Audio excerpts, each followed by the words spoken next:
तो देखो यहाँ सब लोग देखो, बहु यहाँ देखो तो सब तुम ही लोग देखो इधर, तुम ही देखो। आज मैं आपको क्या बताने जा रहा हूँ, प्रेजेंट कंटीन्यूअस टेंस। इसके पहले मैं क्या बताया था, present indefinite tense, present indefinite या सिंपल प्रेजेंट। तो सिंपल प्रेजेंट का मैं पूरा सेंटेंस, मानो 4 जो सेंटेंस होता है वो बता दिए थे। अफर्मेटिव, निगेटिव, इंट्रोगेटिव और इंट्रोगेटिव निगेटिव बता दिए हैं। इसका सिंपल प्रेजेंट का आज मैं किसे बताने जा रहा हूं, आज मैं पढ़ाने आपको जा रहा हूं, टीच करने जा रहा हूं प्रेजेंट कंटीन्यूअस टेंस या प्रेजेंट इम्परफेक्ट टेंस। ठीक है। कंटीन्यूअस में क्या होता है, जारी, यानी जो काम जारी हो, जो काम क्या हो, जो कार्य जारी हो, जारी हो, वो समझ लेना कि यह प्रेजेंट कंटीन्यूअस है। ठीक है। ओके, चलते हैं सेंटेंस में। सेंटेंस क्या है, 4 सेंटेंस होती है। कौन कौन, अफर्मेटिव, निगेटिव और इंट्रोगेटिव। अफर्मेटिव, निगेटिव, इंट्रोगेटिव और इंट्रोगेटिव निगेटिव। तो केवल मैं यहाँ 3 सेंटेंस के विषय में आपको बता रहा हूं, फिर 4th बता दूंगा, इंट्रोगेटिव निगेटिव। अफर्मेटिव सेंटेंस का जो स्ट्रक्चर है, इसको बहुत अच्छे से तुम याद करना है ना। यहाँ क्या लिखा है, सिंगुलर सब्जेक्ट। अफर्मेटिव सेंटेंस के यानी प्रेजेंट कंटीन्यूअस के अफर्मेटिव सेंटेंस का जो स्ट्रक्चर है वह है सब्जेक्ट यानी सिंगुलर सब्जेक्ट, इज, एम भी मैंने मेन वर्ब का था ना। कंटीन्यूअस में जो मेन वर्ब होता है उसका 4th फॉर्म लगता है। कंटीन्यूअस में मेन वर्ब का क्या लगता है, 4th फॉर्म लगता है। क्या लगता है, 4th फॉर्म मतलब जानते क्या होता है, वर्ब में आईएनजी जोड़ देंगे, वर्ब में आईएनजी जोड़ देंगे, यानी मेन वर्ब में आईएनजी जोड़ देंगे, वो हो गया 4th फॉर्म। अब लिखना बंद कर दो, लिखना बंद कर दो, अब क्यों समझो, लिखो मत। तो अफर्मेटिव सेंटेंस का स्ट्रक्चर क्या है, singular subject, is, main verb का 4th form, object, other verb. ठीक है। उसके बाद plural subject, are, main verb का 4th form, object, other verb. ये रहा है अफर्मेटिव का। ठीक है। जैसे मैं तुम्हें पढ़ा रहा हूं, तुम इंग्लिश पढ़ रहे हो, तो जो काम जारी है, तुम बैठी हो, मैं खड़ा हूं। ठीक है। मैं खड़ा हूं, तू बैठी है, मैं पढ़ा रहा हूं, तू पढ़ रही है। ये सब क्या है, जारी वर्क है।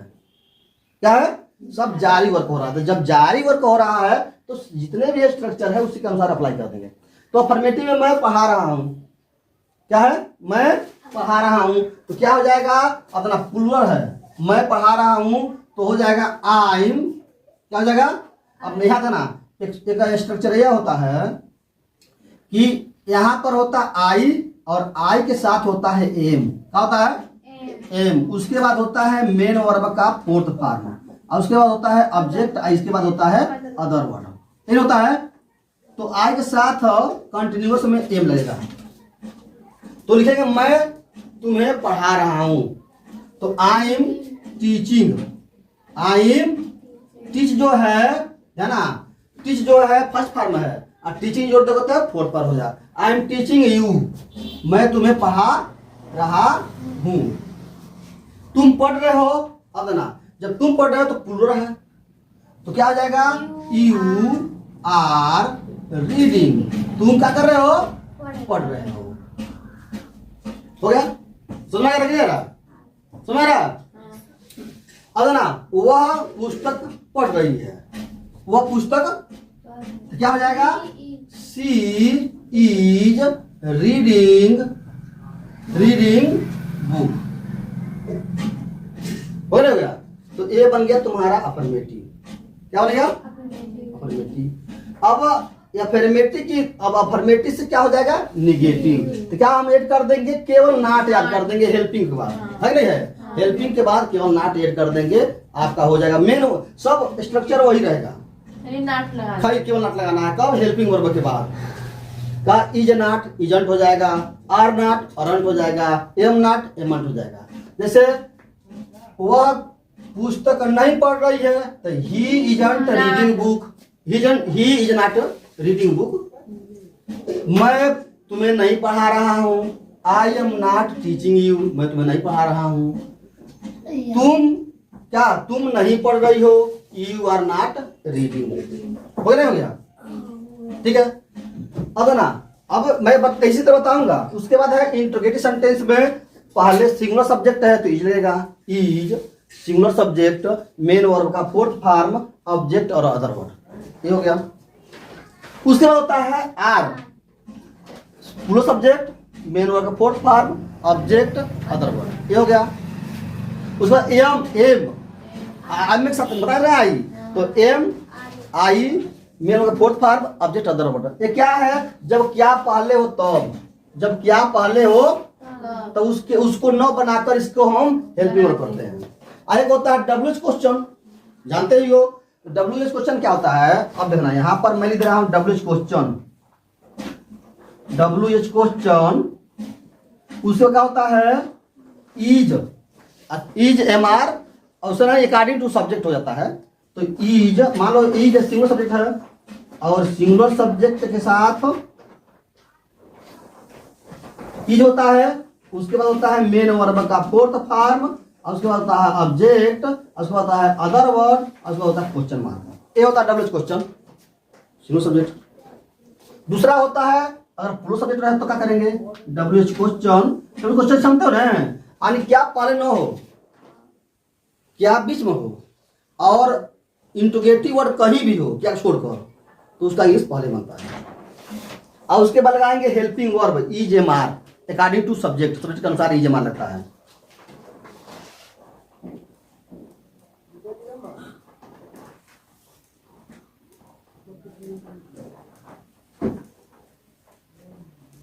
ये होता है, ये होता है डब्ल्यूएच क्वेश्चन। ठीक है। अब यह तुम्हें पूरे अच्छे से जानकारी होना चाहिए बस, कहाँ कब कौन सेंटेंस क्या कह रहा है, कौन सेंटेंस इंट्रोगेटिव है, कौन सेंटेंस निगेटिव है, कौन सेंटेंस अफर्मेटिव है, और सेंटेंस कौन सा है उसका याद कर लेना है, ऐसे ही अप्लाई कर देना है। अब मैं बताया था वाक्य में कौन लगा दोगे, कर्ता मिल जाएगा, क्रिया हमेशा अंत में रहती है, क्या किसको लगाने से ऑब्जेक्ट मिल गया, उसके बाद कहाँ लगाने से टाइम प्लस जगह मिल गया, कहाँ पढ़ती हो जगह हो गया, कब पढ़ती हो समय मिल गया, है ना है। तो ये हो गया आपका इंट्रोगेटिव, निगेटिव, अफर्मेटिव। अब हम बता रहे हैं, अब जैसे यही इंट्रोगेटिव देख लेते हैं। कह रहा है क्या वह पुस्तक पढ़ रहा है, क्या वो पुस्तक पढ़ रहा है, कौन वो, तो जब क्या रहेगा तो इंग्लिश बनेगा नहीं, उसके स्थान क्या लगेगा, इज, उसके बाद he reading book, is he reading book question mark, is he reading book question mark. क्या तुम पुस्तक पढ़ रही हो, are you reading book, are you reading, are you reading, are you reading, हाँ। उसके बाद क्या मैं पुस्तक पढ़ रहा हूँ, am I reading book, am I, बस सब वही रहेगा, केवल सब्जेक्ट और उसका हेल्पिंग वर्ब हटा देना, बाकी वही सब रहेगा, ऑब्जेक्ट वही रहेगा, जो भी अदर शब्द रहेगा तो वही रहेगा। अगर तुम क्या पढ़ रही हो, बीच में क्या कहना, तुम क्या पढ़ रही हो, तो वाट, अगर वह तुम है तो प्लूरल तो आर, तो लिखा जाएगा what are you reading, what are you, तुम क्या पढ़ रही हो, तुम क्या पढ़ रही हो, तुम क्या कर रही हो, what are you doing, what are you, तुम क्या कर रही हो, तुम क्या कह रही है, what are you saying, what are you saying कहो या टेलिंग, तुम क्या कह रही हो। अगर सुने तुम क्या लिख रही हो, what are you writing, what you write, what you are you, what are you writing, what are you, what are you writing, बस हो जाएगा। तो यह जो है इस तरह का तुम सेंटेंस आएगा तो तत्काल बातें जान लो कि कौन सा वो सेंटेंस है। और आपको यह याद कर लो, जैसे याद करना क्या है, आप हमेशा यूज करोगे तो अपने आप याद हो जाएगा। अब हम प्रेजेंट कंटिन्यूअस टेंस का प्रयोग कहां कहां करेंगे वो मैं बता रहा हूं। अरे प्रेजेंट कंटिन्यूअस टेंस का यूज हम कहां करते हैं, तो पहला हम करते हैं बोलते वक्त जारी हो, जो काम क्या हो जारी हो। इसमें हम लोग पढ़ रहे हैं ना तो जारी है। जैसे मुकेश इज कमिंग, मुकेश आ रहा है, तुम पढ़ रही हो ना, जारी है। क्या है? जारी है। मैं पढ़ा रहा हूँ, क्या है? जारी है। तुम बैठी हो, जारी हो। मैं खड़ा हूँ, जारी है। मैं खड़ा हूँ, जारी है। तो ये समझना कि बोलते हो तो जारी रहेगा। तो वहां हम यूज करते हैं, वहां क्या यूज करते हैं? प्रेजेंट कंटिन्यूअस टेंस का। जो काम जारी है, जो काम मत लिखो, नहीं लिख रहे हैं, लिखो तो समझो, देख रहे हैं। ठीक है। दूसरा काम है अस्थायी कार्य।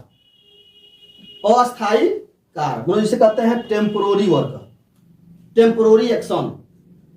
अस्थायी कार्य जहां होता है वहां हम यूज करते हैं प्रेजेंट कंटिन्यूअस टेंस का। क्या यूज करते हैं? प्रेजेंट कंटिन्यूअस टेंस का। समझ में आ गया कि नहीं है? तो प्रेजेंट कंटिन्यूअस अस्थायी कार्य हो, जैसे कह रहा है तुम कहां, तुम किराए घर में रह रही हो, तो you are living in rented house, है ना। तुम किराए घर में रह रही हो। वह इस स्कूल में, ठीक है, इस स्कूल में पढ़ा रहा है। वह इस स्कूल में पढ़ा रहा है, ठीक है। तो यह क्या होता है?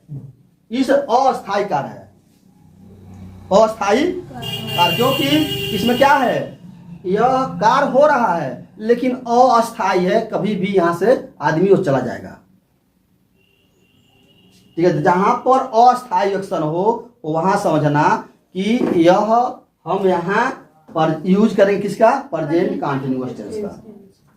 तो जहां पर अस्थायी एक्शन हो वहां हम यूज करते हैं टेम्पोररी वर्क। उसके बाद यूज करते हैं निकटतम भविष्य, यानी नियरेस्ट फ्यूचर के लिए।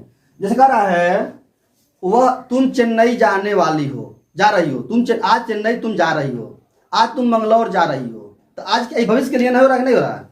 और निकट मनो अब जाओगे, तो कह रहा है he is going to Chennai tonight, today, वह आज चेन्नई जा रहा है।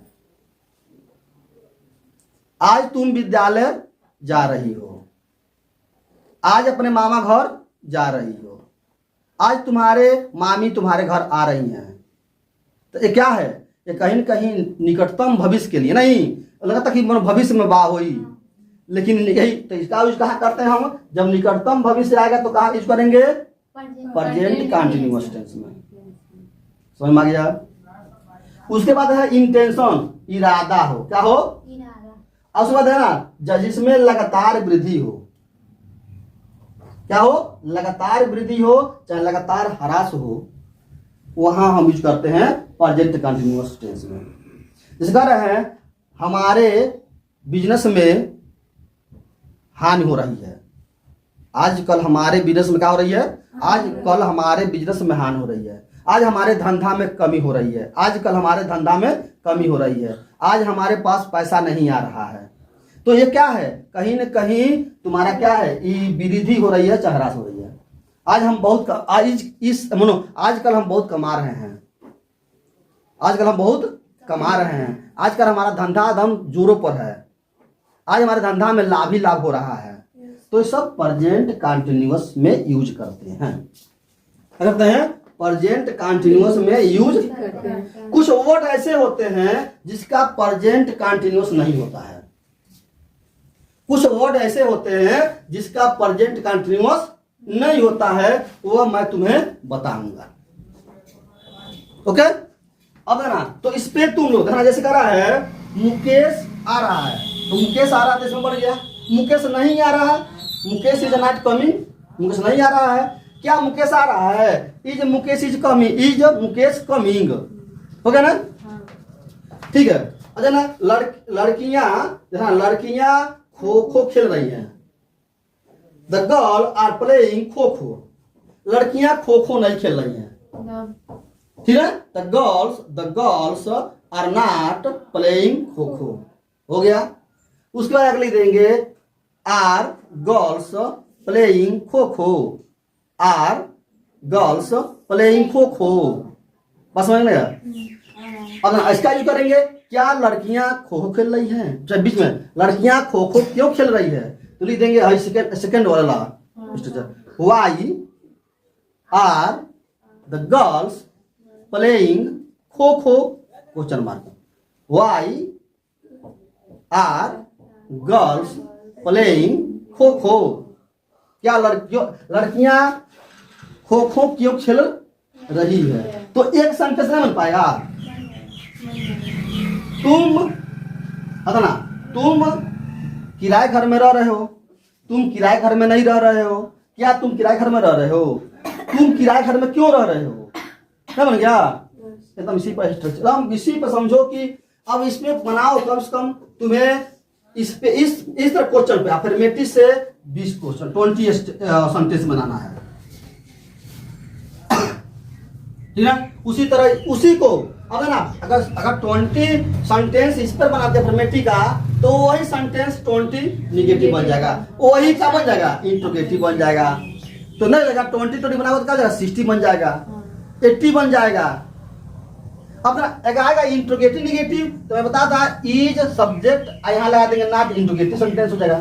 इंट्रोगेटिव निगेटिव हो जाएगा, इतना लगा देंगे तो अगर यहाँ हम नॉट लगा देंगे तो इंट्रोगेटिव निगेटिव हो जाएगा। हो जाएगा, यहाँ भी लगाते हैं इंट्रोगेटिव निगेटिव, यहाँ भी लगाते हैं इंट्रोगेटिव निगेटिव, यहाँ भी लगाते हैं इंट्रोगेटिव निगेटिव, यहाँ लगाते हैं इंट्रोगेटिव निगेटिव। कुछ नहीं करना है, एक बार बस तुम इस धरते पर आ जाओ। अगर इस पर तुम एक बार धरते पर आ जाओगे, अपने आप वो सेंटेंस कितना ही बड़ा हो अपने आप बनता जाएगा। समझ आ गया? तो इसको खूब अच्छे से लिख लो और इसको क्या करो, इसको अप्लाई करो, बस रोज बनाओ, अपने आप याद हो जाएगा। अच्छा बताओ, कोई नंबर याद करता है? मोबाइल नंबर कोई मोबाइल नंबर याद करता है? याद करते हुए भूल जाएगा, लेकिन बार बार वो नंबर डायल करता है, अपने आप याद हो जाता है। जब डायल करेगा तो क्या हो जाएगा? अपने आप याद हो जाएगा। उसी तरह जब इस पर अप्लाई करोगे, बार बार बोलोगे, बार बार लिखोगे, बार बार पढ़ोगे, अपने आप याद हो जाएगा। ओके, तो इसको आप लिख लें।